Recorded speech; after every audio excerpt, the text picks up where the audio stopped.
introduce the next act. A lot of people have been waiting for this lady to come on stage. She's amazing. And I'm going to remind you her name. And you call her name, okay? So, ladies and gentlemen, synonymous with the British reggae subgenre of Love Has Rock. Award-winning singer and actor, born and raised in Brixton, South London. Multi-talented performer, began her foray into music during the late 1970s.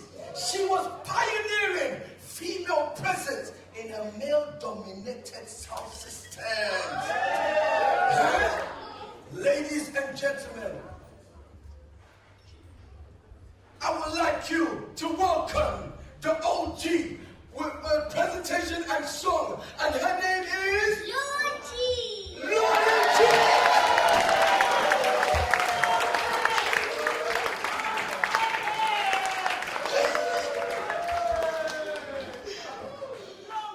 I'll tell you something, yeah?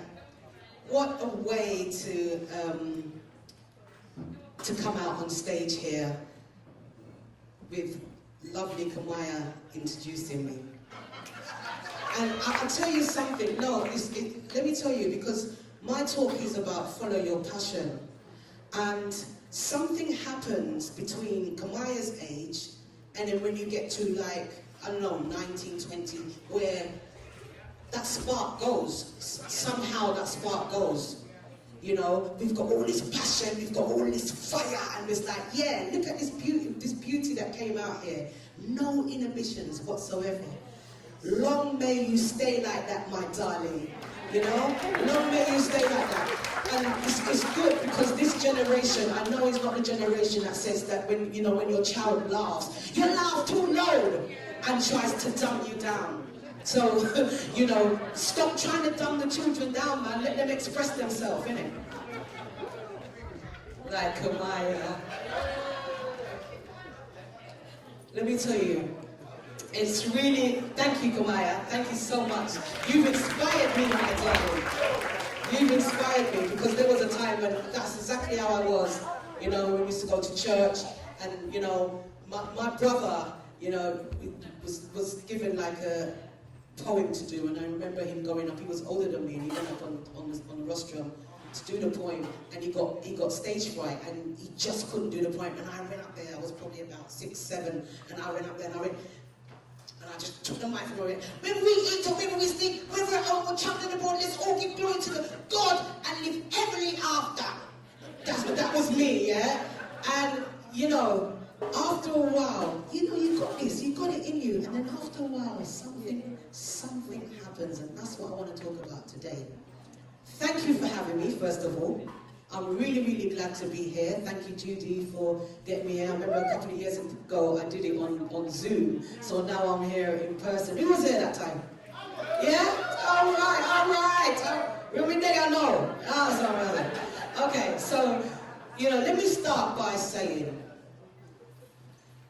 people ask me, how did I get into theatre? How did I start doing music? And I think my first memory of music, like music really in my soul, was I was quite young. And I went to a blues dance when I was supposed to be at home. I did climb through the window. Cork your ears to the children, right? I don't want you to follow my footsteps in that way. I'll tell you things that you can follow my footsteps for. But for them things there, yeah, because I have to start somewhere. But I was too young to be going to a dance, but I went anyway with my friend Sharon. And we went to a place called the Blue Lagoon on Railton Road. Anybody know about that place there? On Brixton, yeah? Where Lion Coxon used to play. Yeah, and then man there, right? And I went down. It was one way in and one way out. And it was dark. All you could see is the whites of people's teeth. And I'll tell you something, I walked down those stairs, yeah? It's the first time I'm ever experiencing anything like this. And what really stood out to me, what I thought I was going to pass out, was the bass line. The bass just took over my soul, took over my body. I thought it was going to lift me off of the ground. And there was a point when I was thinking, why is there nobody else feeling this? Like, how are they just here just raving? Are they feeling that bass? It was so potent, it was so heavy. And after a while, you just merge with the bass line. And you and the bass line just become one. You understand? And I fell in love. That was when I fell in love, and I just saw, look, I was got all the frontline man them, and the woman them with their hair, and their jewelry, and you know what I mean, the man them with them forest locks, and them sesame tea, you know what I mean, and them crocodile shoes, you understand what I said, and them sovereign, and chaparita, and all of them kind of thing there, you understand? And I was thinking, yeah, no, that's what I want to be like, yeah, I want to be like that man, and the girls them with their cute skirts, and their gold-tip shoes, and you know what I mean? I was like, oh my God, that was glamour. For me, that was theatrical. That was my theatre. That was my first experience of theatre. Because there were some very, very shady characters too. You know what I'm saying? Right? But we won't talk too much about them. But that's where I really, really fell in love. And music became my life. It just became my life. I knew from a very, very early age that music was my passion. That this is it. Like nobody needs to tell me anything more. Now I have come from a home, a very strict Seventh-day Adventist home. Oh yes, my mother was a very strict Seventh-day Adventist one. So like Friday night, from Friday night sunset to Saturday, you can't wash up, you can't listen to no music, you can't watch TV, you can't cook, you can't. There was a lot of pumps. And you know, as a young, vibrant girl with so much energy, I didn't really like calms. You understand? So needless to say, my mum had a bell called Stinker. Hey, listen, yeah, I witnessed that bell very, very, very many times. There were many times when I climbed out the window and came back and my mum was sitting down waiting for me in the middle of the night.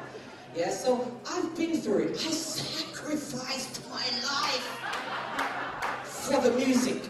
So don't take it gentle. That's where we're coming from. You understand? Many years later, I always had the love of acting and theatre and glamour and fashion.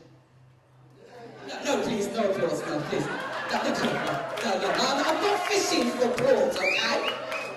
Alright? But I mean, I always had a love for that, and I was always pulled to that kind of, that world. And I always knew there was something else. I always knew, no matter what was happening at home, and there was a lot of turmoil as well in the early days, and I was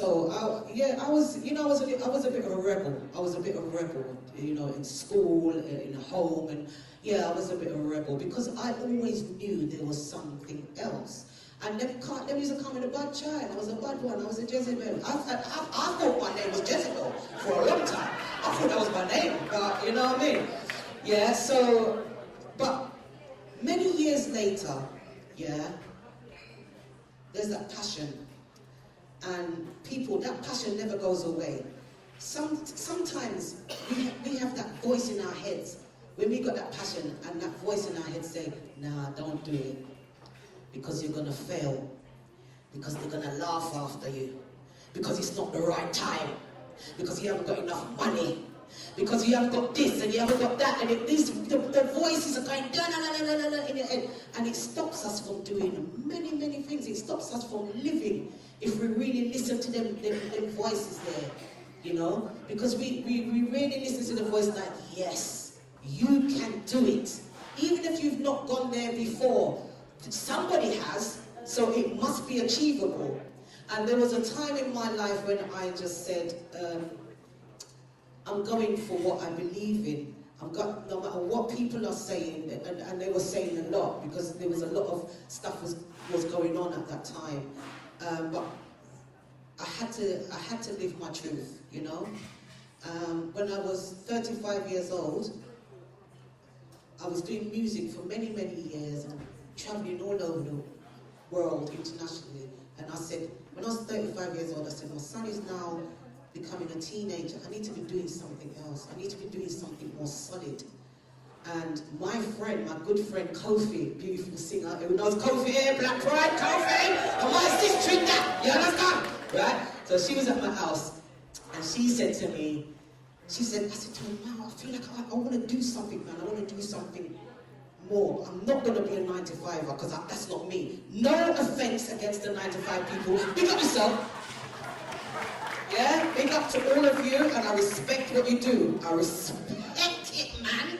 Right? I couldn't do it. I tried, and I've tried many times. But Kofi had said to me, she was going to college at the time, she was going to Lucian College, and she said to me, you know you've always liked acting, G. They got an acting course where at Lucian College, why don't you do that? And as soon as she said that, you know, it landed in my heart. And I thought, yeah, acting, yeah, because that's, when I was a kid, I used to love acting, but it was banished, beaten out of me, you know? So I went to Lewisham College, and I'd done a BTEC in Performing Arts for 2 years.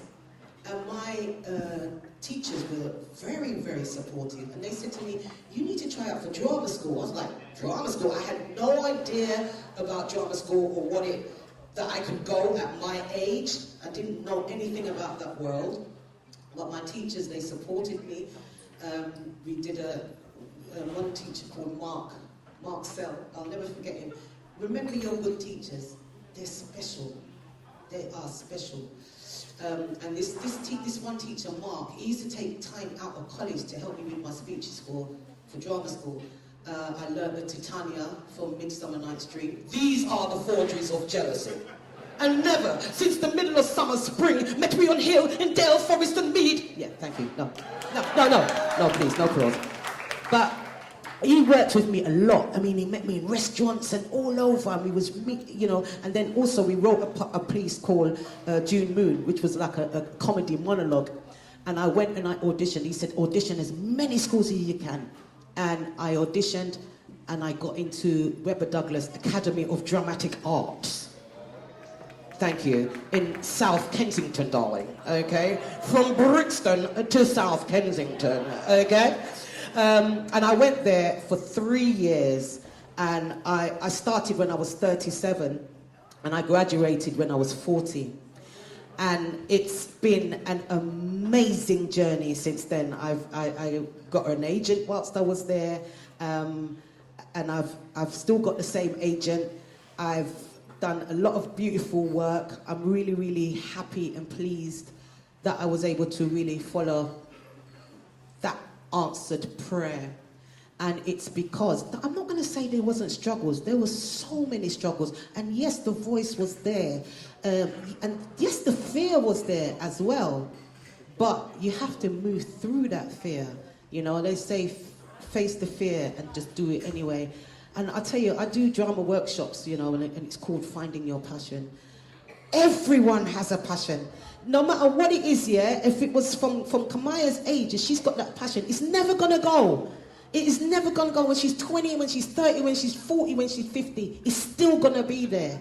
So, you know, it's really important for us to encourage our youngsters, you know what I mean? Encourage them and let them know that they're great in a world that we're living in right now, where there's not whole heap opportunities for people that look like me. You know, you do have to quieten out all the noise. And by quietening the noise, you have to be quiet. You have to be silent. Because it's only when you're silent that you can really hear what Father God has said. You understand? Sometimes we just have to take time. We're in this busy life. Got to go to work. Got to send these emails. Got to pick up the kids from school. Got to do this. And you don't take time for yourself. We got to take time for ourselves, man. Take time. Be selfish then. Yeah? And take time for self. That's my talk. I could go for ages, but I'm not.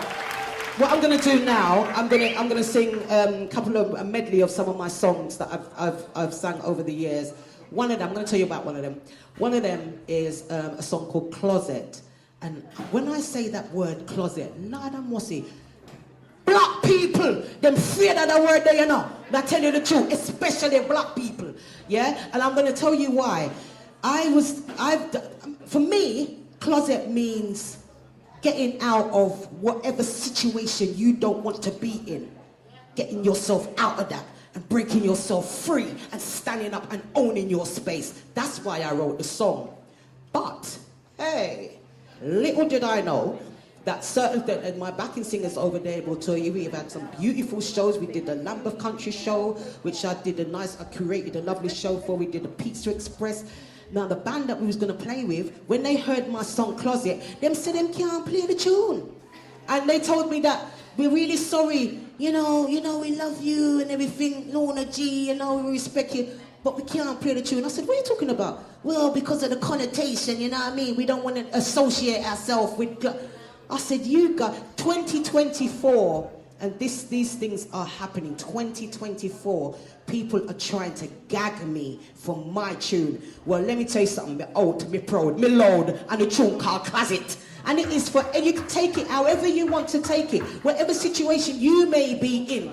Yeah, there's 6 billion people in the world, and there's gonna be 6 billion views. You choose your one. You understand? All right, come down my bucket singer there, brother. Please, can I introduce you to my gorgeous bucket? Look at him. Sexy, yeah? Watch them now. Soca Divas. Give them a round of applause, please. Geraldine. Michelle. We've got a bit of history. All my songs were produced by Mad Professor. Does anybody know Mad Professor from the Ariwa label? Yes. So all of my songs were produced by Mad Professor. Gotta Find a Way, Tree We Gone, I'm a Gyro and a Calm, Didn't I Tell You, Stop Chat, Don't Go Crazy. All these tunes were produced by Mad Professor. We're gonna be putting that album out with all of it's called The Greatest Hits. You can see over there, yeah, it's called The Greatest Hits. And it's gonna have all of my old tracks on and some that you've never heard before. And I also want to tell you, before I go anywhere, one of the most important things that's happening right now, I don't believe that I've even said it, but last year, I wrote this, I've been writing it for years, but last year we put it on, it's a play. 1, 2, 1, 2, 1, 2, 1, 2, 1, 2. It's a play called The Legends of Them. It's a play that I wrote and I'm performing in. It's a one-woman show. I've written it about my mother coming over from Jamaica in the 50s, my brother Muji, who is a prolific guru, who is actually changed my life through my spiritual journey. My sister Cherry Gross, who was shot by the police in 1985. That's my mother's first child. And the story of the uprising. I was in that uprising. So, baby, I've had a very, very colourful life. And it's also about Nanny of the Maroons, because Nanny of the Maroons is who I grew up hearing about. Because my mother was born in Moortown, in Port Antonio, and she went to Moortown school. And that's where Nanny take up settlement right there, so where my mother born. So we are Maroon people. You understand? So that's what I've always heard that, yeah? And I've seen that in my mother, and I've seen that in my sister Cherry. Their courage. They are warrior women. I see how my mum worked 3 jobs. I've seen how, so these are the women that have inspired me. So the play came out at Brixton House last year, and I'm really, really proud to say that it's going to be at the Royal Court Theatre this Christmas.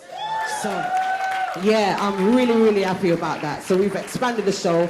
It will be at the Royal Court Theatre. It's called The Legends of Them, and it will be there from the 5th to the 21st of December. So please do look out for it. Go on the website. The tickets go on sale on the 28th of October.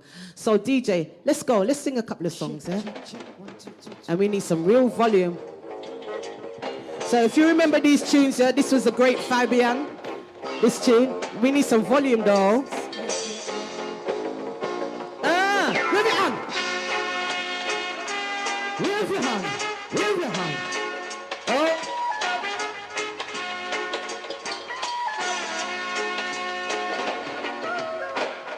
Prophecy.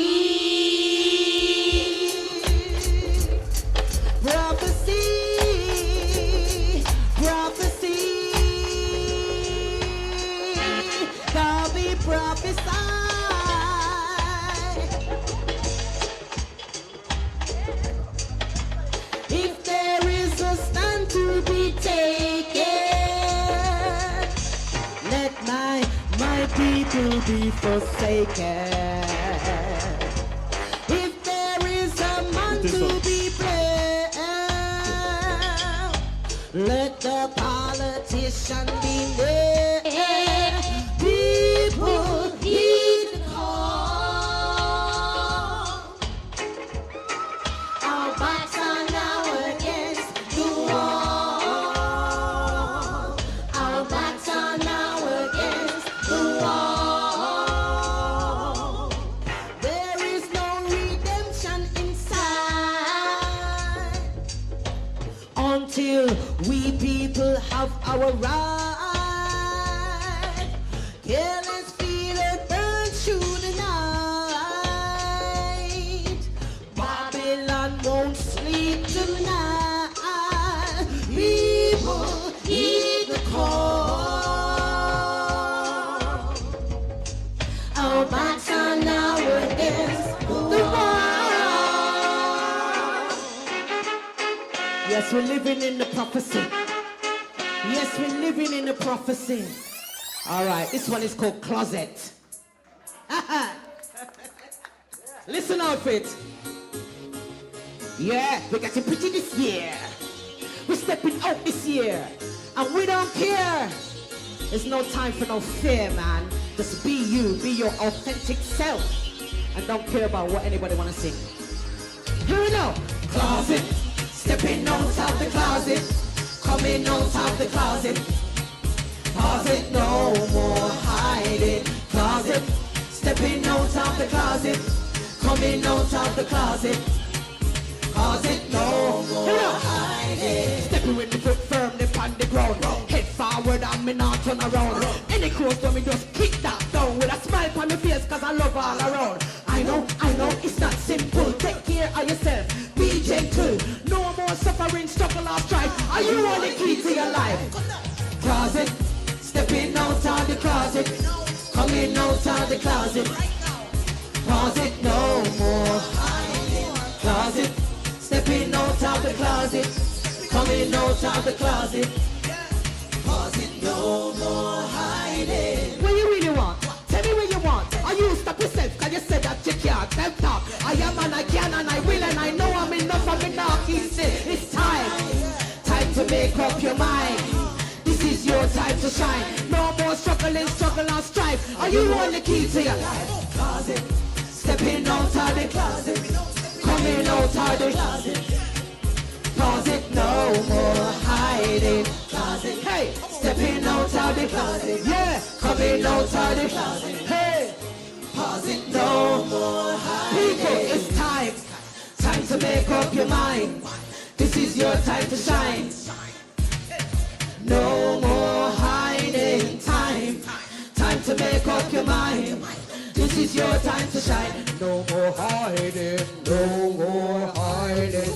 Ramadasa sa se soham. Ramadasa sa se soham. Ramadasa sa se soham. What we gonna do right here is go back. Way back in time. If you know this one came out in 1985. It was a hit for me, and I wrote this for many reasons. Gotta find a way, yeah. Gotta find a way, yeah. Gotta find a way to get where I've got to go. Gotta find a way to show what I've got to show. Gotta find a way, I gotta find a way. Yeah, let me know. I've been searching a long time, see, just to find the thing that's right for me. Always been such a long empty road. Still no conclusion, still no way out. I've just gotta find a way. Sing with me, people. Gotta find a way, yeah. Gotta find a way to get where I've got to go. Gotta find a way to show what I've got to show. I gotta find a way. When I'm ready, good now. See, my back is against the wall. Try as they may, wicked now get me into fall. My head is higher, I'm going to stand tall. No matter how they try to keep me down, me no fall. Hey, must find a way to end it all. Got to get down, baby, once and for all. Gotta find a way. Gotta find a way to get where I've got to go. Gotta find a way to show what I've got to show. I gotta find a way. Yeah. Must find a way. Oh, find a way. Got to find a way. Oh, people always telling me what to do. I ain't got no say, no. Don't they know I got a mind of my own? I want to live my life every day with no one in my way. Sing with me, people. Gotta find a way. Gotta find a way. Yeah. Gotta find a way. Gotta find a way. Yeah. Gotta find a way to get where I've got to go. Gotta find a way to show what I've got to show. One more time. I gotta find a way. This side now. Oh God. Sorry, you lot. Gotta find a way to get where I've got to go. Gotta find a way to show what I got to show. I gotta find a way. Thank you so very much and enjoy the rest of the night. You lot have been wonderful. Thank you.